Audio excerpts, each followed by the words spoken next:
Hello and welcome to the Forgeborn Finishing School. Casey, Kid, and Core here. We'll be analyzing Forgeborn battles to help take your game to the next level. Hello, back with Core here for another episode. Today we're going to be looking at an Oratek breakdown, getting into a little bit more detail than we did last time, talking about some of the same cards, talking about how they've evolved in the meta a little bit, and then we're going to go back to a deck that's done really well in a pretty large tournament. First off, before we get into that, I just want to talk about the digitized dust up that's coming up starting September 7th. That's when we're going to hold the auction. And then September 11th is really going to be the first round pairings when they come up. And from that point forward, you'll have 48 hours to go ahead and make a donation to the GoFundMe. And if you get to $30 against any certain team, that's when the bounty goes into effect. So 48 hours from September 11th to put bounties on teams for the first round. And remember, you can put bounties on teams every round of this tournament.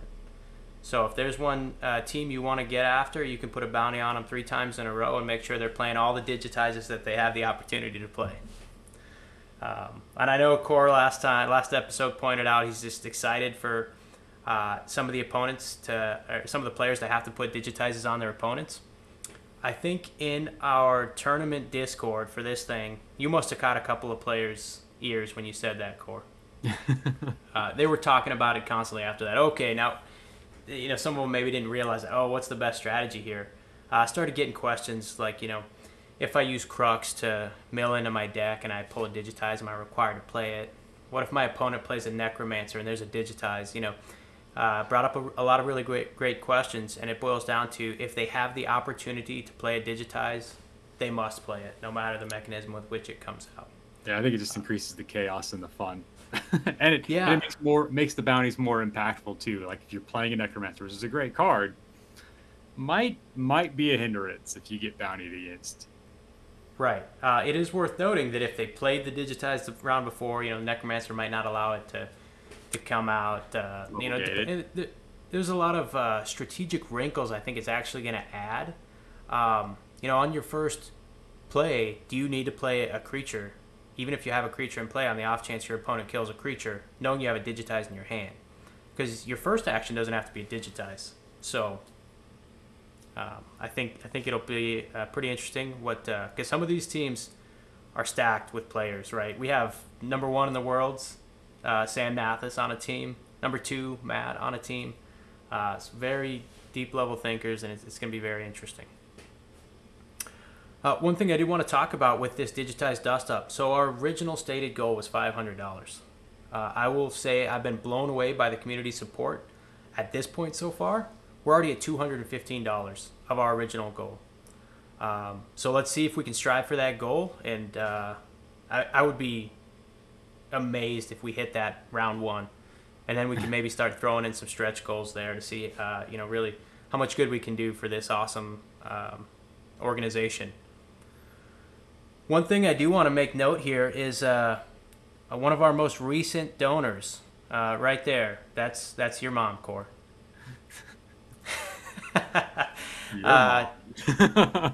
Facts. So she found out, she supported. Awesome. Love her. Shout out there. All right. So that is the digitized dust up roundup. We're going to do that, once a week, hopefully here, just kind of give an update on where we're at. But let's move into talking about some Oratek goodness, Greg. Yeah, before we jump in there again, and I know that we didn't have all the rules out there, and so if some people donated and didn't get to necessarily stipulate their bounty, please reach out to Ryan or myself, and for this first round, we'll get those attributed correctly. Great point. Thanks. Yeah. All right, so let's talk about Oratek here, and we have this, the Alolan Tempest pairing, Oratek, and one of the main synergies, or possibly really the only functional one with this matchup, is going for a mage's free spells kind of synergy. They have some warrior kind of mashup together, but you're really needing the Utera cards that really buff warriors to make it work. While they both have warriors, I think Alolan has one card that'll buff a warrior. red just has warriors, so not going to work there. So you're really looking at mages, free spells, and we'll go over one of the decks later that kind of showcases what that mage synergy can do. On top of that, you also have mobility. They both do mobility well. So those are the two factors. If you want to run a mobility deck, you're going to be looking at Oratek. They both buff well. Again, we talked about the free spells. They do free spells well. And they have a little bit of control. Red with the direct damage, blue with your stabilizing and suppressing kind of effects, and then the minus attack effects that's Aloyan has.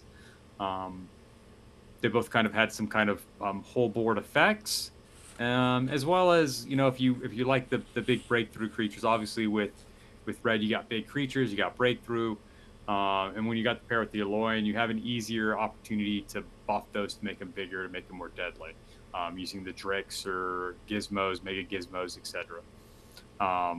So now, Ryan, what are some of the cards that make those effects work? Like, what are some of the good things that you're looking for in an Oratek deck, and what are some things that you could use around that to make this deck shine, or this deck, I guess, pairing shine? Yep. So you mentioned the mage synergies. You know, Alamancer's got to be one of the best ones out there. Alamancer, essentially, every time that you're allowed to activate that, you can deal a set amount of damage based off the amount of mages you have in play.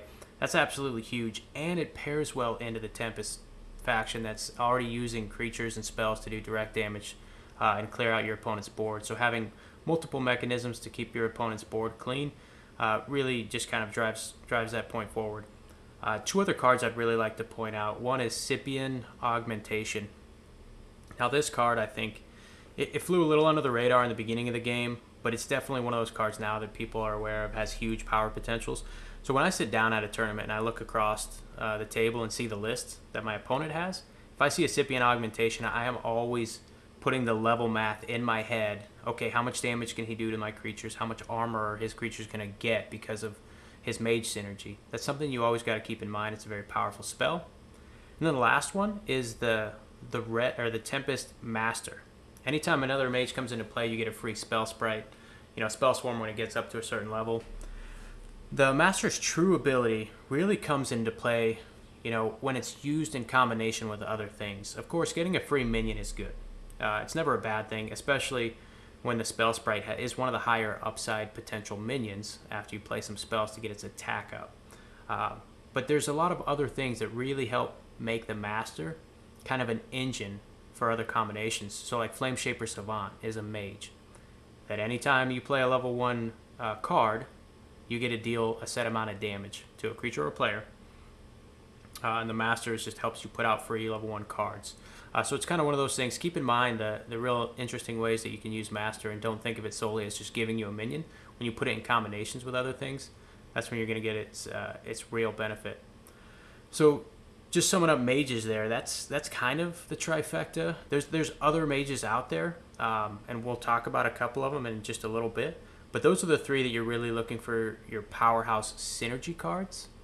I'm going to add one more to the list, and I'm going to add this because I would say a vast amount of the community really weaponizes it very well, and that's Conflagrate. In the right decks, Conflagrate can be an extremely powerful card. It does a vast amount of damage to creatures, and then it can also hit the player based off the amount of mages you have in play. So it's semi-similar to Scipion Augmentation, just with a higher upside of damage, and you're not getting armor for your own creatures. So that's one to keep in mind as well. Yeah, another card that I like looking for, I'm looking for mage synergy, is Lightning Brand. Because of the potential, if you're having a lot of mages, playing free things is always good. And so that's one that I particularly like looking for when I have a red mage deck. Yeah, and there's so many of these mage synergy cards, which is what makes the mage synergy like tribal or archetype so good, because just the sheer amount of them. And then what I would say also makes it really good is there's some cards that make you say, I'm not sure that's a mage, but it is. And so there are a lot of mages in the game, and so you have a higher propensity of rolling high amount of mages with mage synergy cards. Tends to make pretty decent decks when paired together. Greg had mentioned mobility as one of the hallmarks of the Oratek strategy.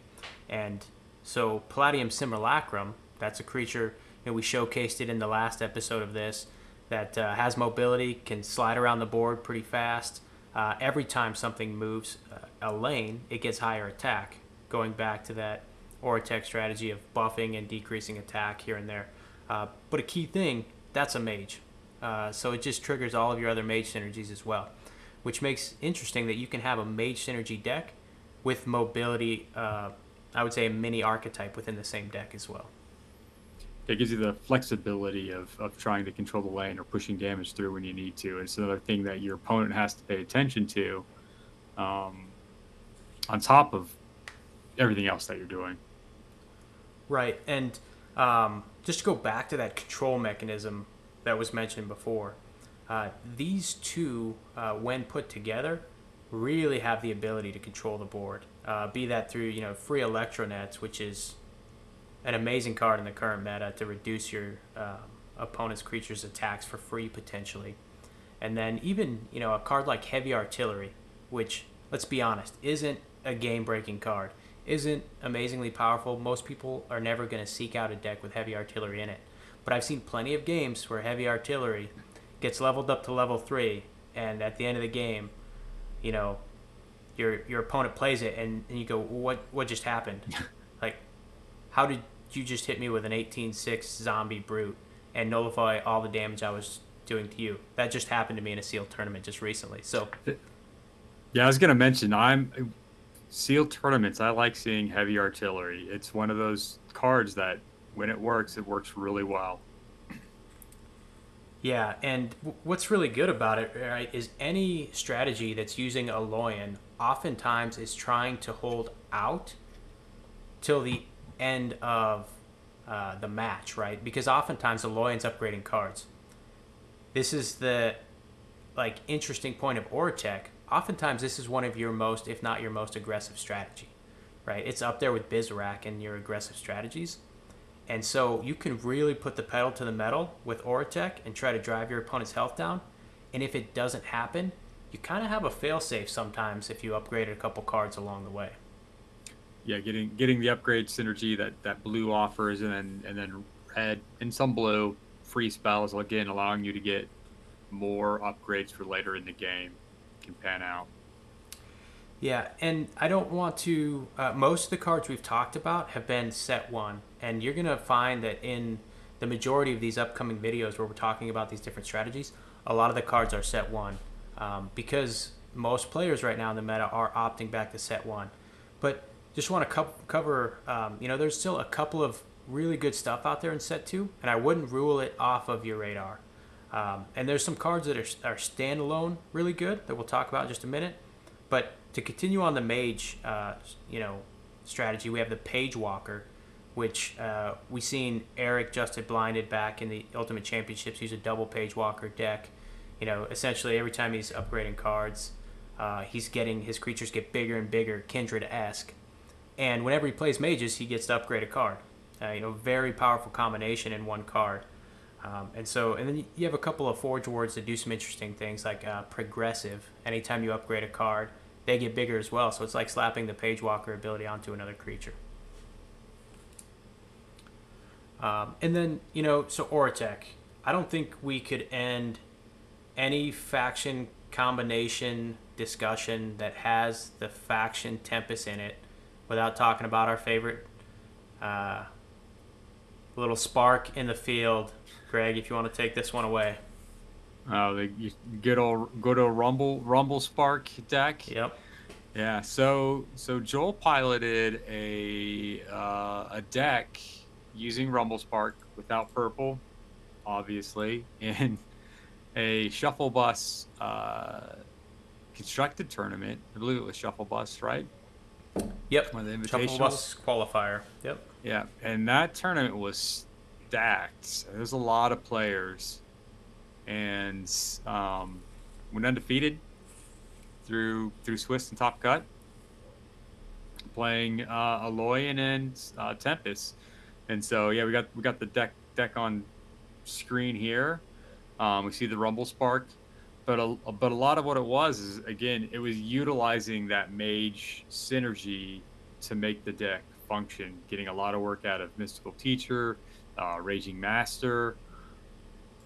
Has great elementals to help with getting the Rumble Spark out, so it's not counting on Dark Hearts to do the work. As Ryan mentioned, the Allomancer is huge, Simulacron. Spirit Golem Conclave, again, we kind of talked about the mobility as well. So this is another deck that kind of helps with the mobility decks. If you're able to move guys in and out of this. And then some of that control with Sonic Burst. So this deck has a lot going on for it. And was able to go through a huge tournament and not use purple with the Rumble half. Yeah, I think if we were to count the amount of either control or toolbox cards in this deck, I think that would give an idea as to why it was able to do so well. So like the Breaker, give another one of your creatures 4 attack. Would call that toolbox. But it also has mobility because of blitzing and breakthrough. The breakthrough will be key. We'll kind of get there a little bit later. Arrogant Stonefist.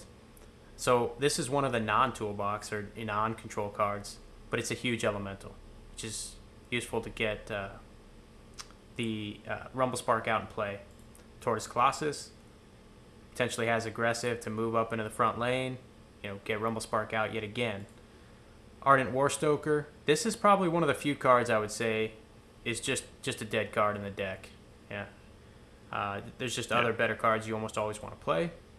Uranti Heartseeker, giving creatures additional attack. This time, at level 3, if you ever get it up there. I'm guessing Joel didn't get it up to level 3 a lot because he's got so many other good cards. But if you did, just makes your creatures bigger, and then all the ones that have 10 more attack are breakthrough. Amazing.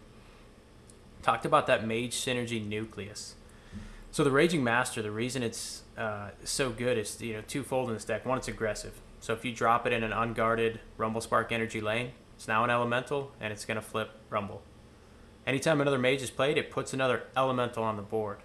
So every other Rumble Spark deck makes Rumble Spark consistently on the board through Dark Heart Sorcerer, right?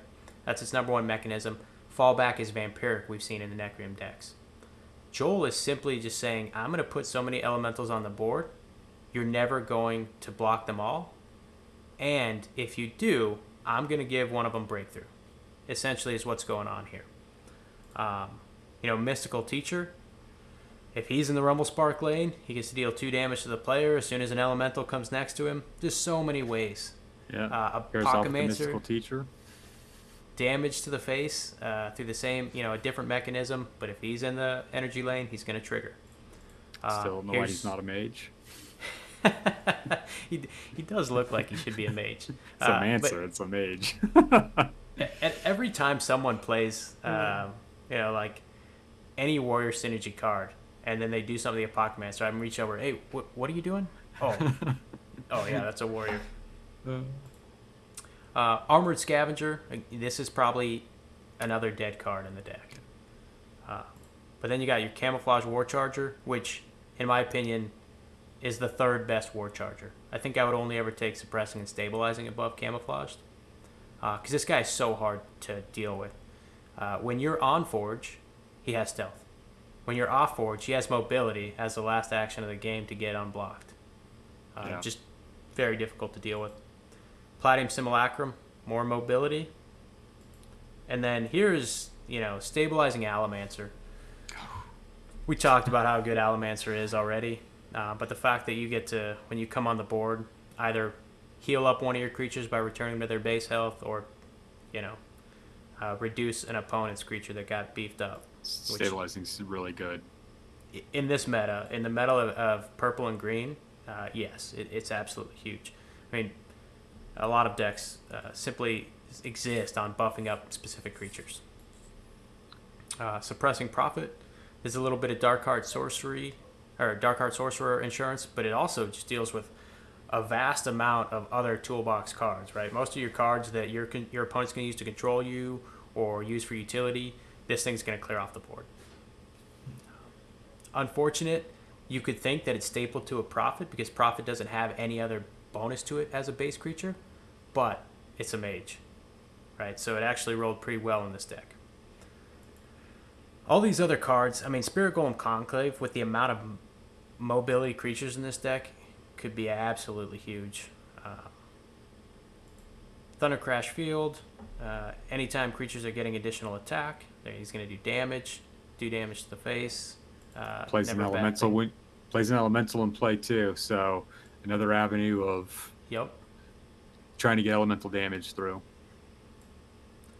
And then here is where I would say, I would guess Energy Surge and Force Field.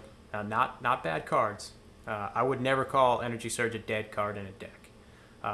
Probably played a little bit less in here, but in those awkward hands, it kind of just ensures you stay on curve.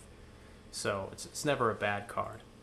Force Field, I think there was only 2, maybe 1 warrior in this entire combination. Apocamancer.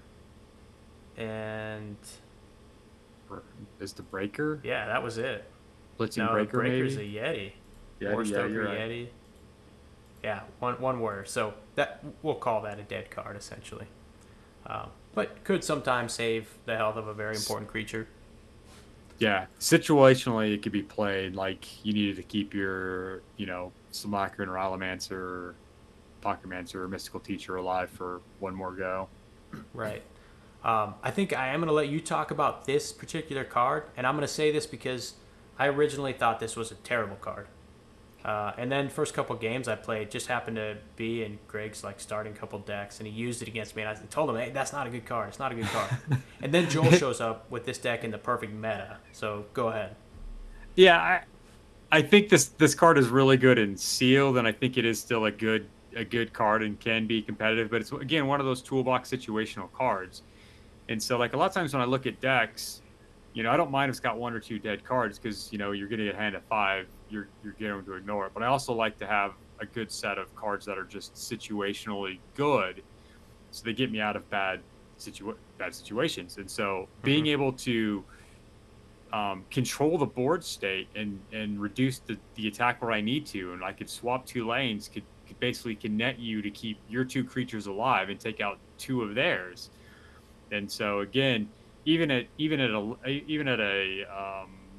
underdrop, the card can still do that. And so I think it's a really good card that you can have in your slot of cards when you look at a deck of being like, this is a good situational card. And so I kind of want it in my decks. I think it works great because of that. You're not going to play all 5 of your cards every time. You're going to have some cards that are must plays, some cards that you need to play for this round.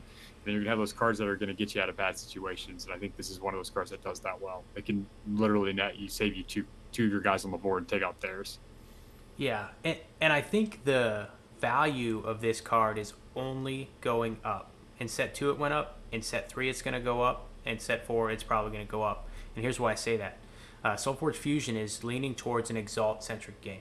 It's a lane-based combat game, and we saw set 2 open that up with Exalts, and now with some of these spoiler cards we're seeing set 3 is really leaning into it.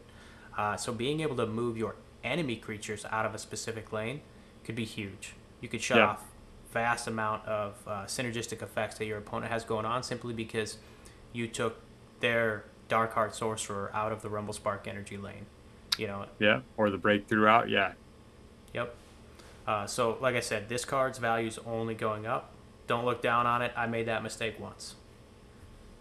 And then the last card, it was already mentioned, Sonic Burst. I do want to talk about this card though too, because although this is a great card, I'm not as high on it as everyone else. And here's what it is, right? Destroy all enemy creatures with a set amount of health or less, and that's 3, 5, and 8. This pretty amazingly lines up to kill Darkheart Sorcerer at every level, and that's why people love it right now in the current meta. And I think it's a great answer. It does great things. But what I will say, in my opinion, is the amount of times that it lands in your hand when you want to play it for any type of value at level 1 is so minimal, right? It doesn't often happen. But when you do and you play it on curve, it's an amazing card. It's one of the higher ceiling cards in the game if you can keep clearing boards. But oftentimes, you're looking at, okay, well, do I play this and kill their not level 1 Dark Card Sorcerer to kill something else weak on the board, simply to have it leveled up and ready for their level 2 Dark Card Sorcerer? You have to make some really hard decisions that give up your early game, and you'd better be making those decisions when you're playing a deck, knowing that you have the other tools not getting leveled up to still win the game. Yeah, this is one of those situational cards that is just bonkers when it goes off, like you mentioned. But it is not a good underdrop card. Like, it gets You're right. even less situational as you're not able to play it and level it up. And so I would rather have a suppressing creature that, even if I'm playing it and it does nothing, I'm still putting a creature on the board and then leveling it up later for it.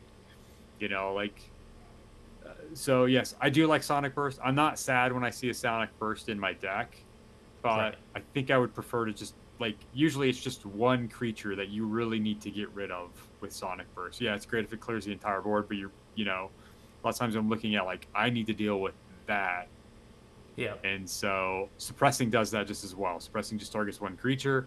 That's usually enough, right? So Yep.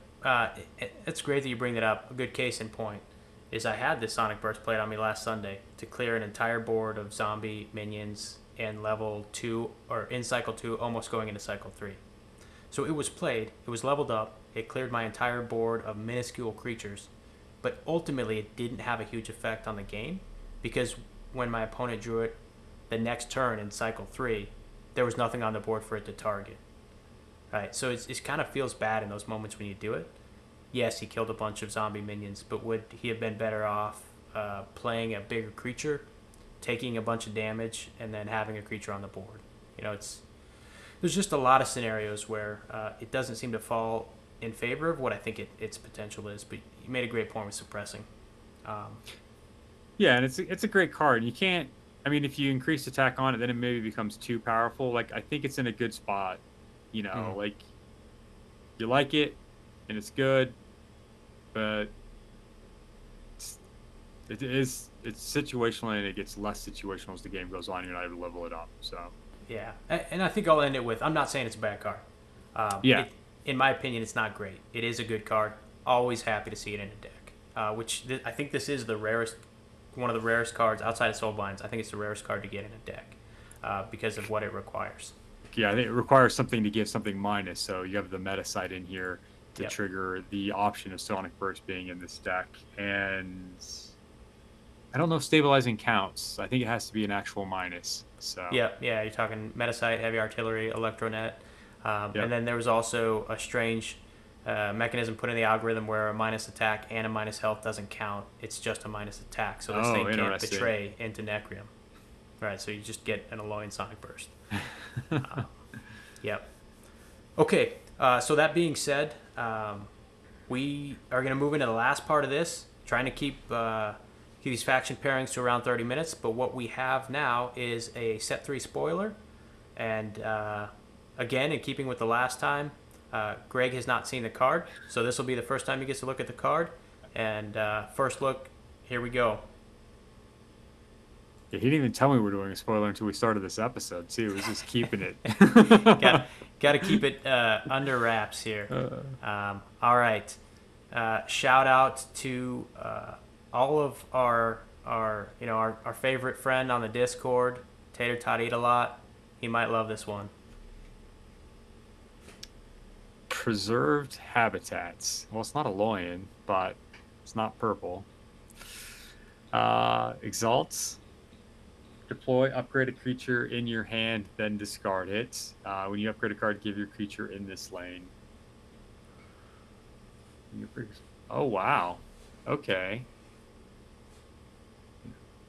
So when you put it in there, as long as you put it on with the creature, put it in a lane with the creature, you're going to get at least a +3/+3, even if you don't have any other upgrade cards in there. So let's say you're just playing it with Utera. Right. Or no other upgrade cards necessarily. Destroy your first one, upgrade a creature in your hand, then discard it when you upgrade a creature, so you're getting a +4/+4, and then destroy.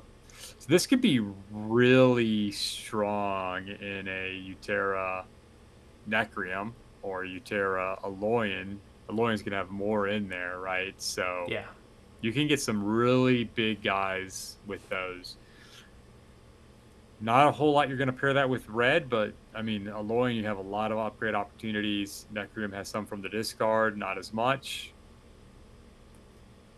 I think it requires a very specific deck strategy for this card to work. Yeah.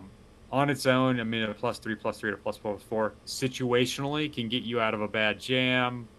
Again, Mm-hmm. you could Yeah. How underdrop many it. times have you played a Druid's Chant, not needing the life necessarily, but just like it kept the one creature you wanted on the board and got rid of theirs? Yeah, it could hit those.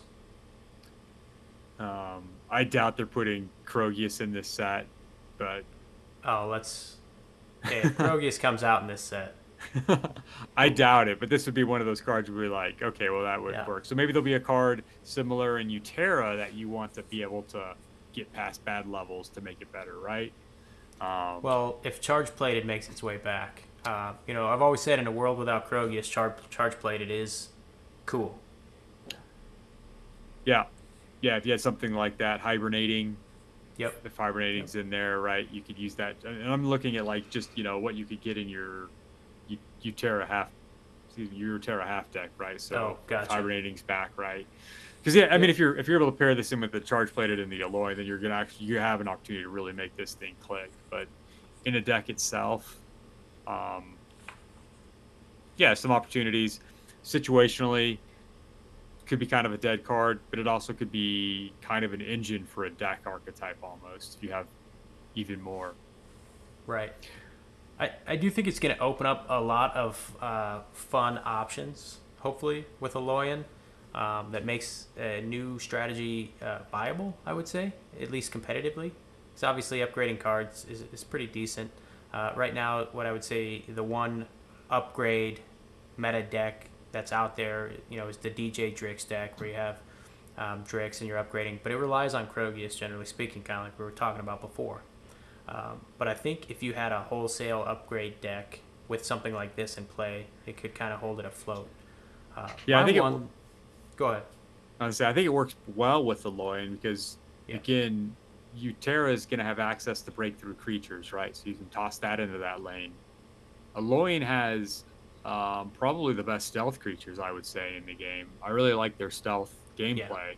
Yeah. And so tossing that in this lane and making it bigger, I mean, shoot, you put a big stealth creature in there, one of the assassins, and you just keep making it bigger every round, and they're only doing damage to it every other round, and you're able to just keep buffing it and pushing big pieces of damage through. So I do think it could make a very good archetype of what you're talking about, paired with the Loyan. That's a threat. Yep. Every cycle. My one concern about this card is actually it's level 3. I think all of it is pretty good, but I think level 3 falls off in comparison of some of those cycle 3 cards just go a little bit bonkers after you've made it there, right? And this card's just good enough at each level is my worry. It's not good at each level. It's good enough at each level. If you put it in the right deck to have enough upgrades, then of course you've transcended it and it can be great. But this might be one of those cards where when you see it in a deck, you might go, oh, that's not a good card in this deck, potentially. And what I mean by the cycle 3 is, so oftentimes we see that as you level up, cycle 3 is where it really changes and you get just a little bit of a different thing. And in this one, we get upgrade a creature in your hand, period. You don't have to discard it, which is very good. But in those moments where you kind of want to shift and you play a card like this, there's other instances in this game where the card just says, upgrade a card and then play it, like Drone, for instance. And so some of those things, it just kind of makes me think, yeah, maybe this was a missed opportunity. But what I don't know is what's coming out in set 3. So it's easy for me to sit here and speculate and say maybe this missed the mark here, maybe it missed the mark there, and just want to put this out there that's entirely off base and without any facts. And so set 3 might make this card. I think they just released the Cultivating Guardian, which is another Utera card that's upgrading cards. So that's already 2. Even with another 1 or 2, that could make Utera its own little engine for this preserved habitat. Yeah, I mean this I mean, this card could, I mean, in cycle 3, if you get that off and you get one upgrade there, and then you play another card that gets another or 2 upgrades, right? Like, you could smash through with a huge break. Like, you get plus 12 onto a creature, just that's already in the lane. And if it happens to have breakthrough or stealth or opportunity there, like, you do some significant damage. Absolutely. So, that being said, this is our spoiler card. I think it's a very interesting one. I think it's going to be a lot of fun. I can't wait to see some of these cards in action. What I'm really excited to see is if there is an exalted keyword in Utera for a creature that has something off of upgrades. That could be interesting. I'm curious what anybody watching this, what their thoughts are on this card. So, yeah, let me know what things we think we missed on it. You know, type that down in the comments, or some of the other cards that would work pretty well with this, or what you think could make this a very competitive card. I think it'll be fun. I think there are some niches out there, so I'd like to hear everybody else's. Yeah, and going back to that article that dropped earlier today from Stoneblade, talking about, you know, kind of their strategy with set 3, maybe not necessarily leaning away from, but, you know, set 1 really lean into those tribal mechanisms that we talked about a lot, like mage synergy. Well, now they're trying to steer people with general strategies as a synergy, and this being one of them, upgrading cards. So it's a new thing that kind of help you see and pair decks to make that easier in not only a sealed environment, but for new players. So pretty cool to see this type of evolution of the game. Yeah, it makes me curious if Red's going to get upgrade spell synergy.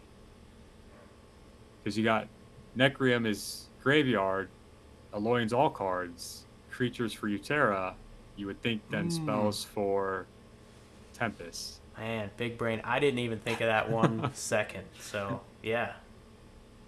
Now I feel like it's a foregone conclusion. Nice call. We'll see. We'll see. Yeah, I'm curious. All right, everyone. Well, that's going to wrap up with our spoiler here and with our Oratek strategy. As Core said, please drop in what you think about this card in the comments. If you have any comments on the Oratek strategy, we'd love to hear. If you've played one in a recent tournament or in a tournament you did well and we didn't really pick something out, you know, in the comments, throw down your list and show us what you liked about it. We'd love to talk about it even on a future episode, potentially. Thanks, everyone. Bye. Thanks for attending this lesson of the Forgeborn Finishing School. If you like this video, please subscribe, comment, or consider donating to our Patreon account. We look forward to our next lesson.